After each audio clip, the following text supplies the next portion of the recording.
നമ്മുടെ ഇന്നത്തെ റെസിപ്പി നല്ല ടേസ്റ്റ് ഉള്ള ഒരു ചിക്കൻ റോളാണ് കേട്ടോ. നമുക്കിത് എളുപ്പത്തിൽ വീട്ടിൽ ചെയ്തെടുക്കാൻ പറ്റും. അപ്പൊ ആദ്യം നമുക്ക് ഇതിലേക്ക് ചിക്കൻ ഒന്ന് ഫ്രൈ ചെയ്തെടുക്കാം. ക്ലീൻ ആക്കിയിട്ടുള്ള ചിക്കൻ പീസിലേക്ക് മഞ്ഞൾപ്പൊടി, മുളക് പൊടി, കുരുമുളക് പൊടി, പിന്നെ ഗാർലിക് മാത്രമാണ് കേട്ടോ ചേർത്ത് കൊടുക്കുന്നത്. കെച്ചപ്പ് ചേർത്ത് കൊടുക്കുന്നുണ്ട്. ഇതിലേക്ക് കുറച്ച് വിനീഗറോ അല്ലെങ്കിൽ നാരങ്ങാ നീരോ ചേർത്ത് കൊടുക്കാം. തൈര് ചേർത്ത് കൊടുക്കുന്നുണ്ട്.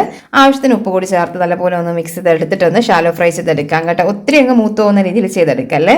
ഇതുപോലെ ഒന്ന് കിട്ടിയാൽ മതി. കട്ട് ചെയ്ത് മാറ്റിയിട്ടുണ്ട്. ഇനി ഇതൊന്ന് സെറ്റ് ചെയ്തെടുക്കാം. ഞാനിവിടെ കുബൂസാണ് കേട്ടോ എടുത്തിട്ടുള്ളത്. നമുക്ക് ചപ്പാത്തിയോ പൊറോട്ടയോ എങ്ങനെയായാലും സെറ്റ് ചെയ്തെടുക്കാൻ പറ്റും. ആദ്യം ഒന്ന് ബട്ടർ പേപ്പർ കൊടുത്തതിന് ശേഷം അതിന്റെ ടോപ്പിലേക്ക് കൊടുത്തിട്ടുണ്ട്. നമുക്ക് ഇതിലേക്ക് കുറച്ച് മയണൈസ് ഒന്ന് സ്പ്രെഡ് ചെയ്ത് കൊടുക്കാം. ഇനി ഫ്രൈ ചെയ്ത ചിക്കൻ പീസ്, നമ്മൾ കട്ട് ചെയ്ത പീസ് ചേർത്ത് കൊടുക്കുന്നുണ്ട്. പിന്നെ ബാക്കി ഫില്ലിംഗ് ഒക്കെ നമ്മുടെ ഇഷ്ടം പോലെ ചെയ്തെടുക്കാം കേട്ടോ. ഞാൻ കുറച്ച് ഫ്രഞ്ച് ഫ്രൈസും വെജിറ്റബിൾസിൽ ക്യാപ്സിക്കം, ടൊമാറ്റോ, ഒരു ക്യാരറ്റ് ഒക്കെ ഒന്ന് എടുത്തിട്ടുണ്ട്. ക്യാബേജും ഒക്കെ ചേർത്ത് കൊടുക്കാം കേട്ടോ. നല്ല ടേസ്റ്റ് ആണ്.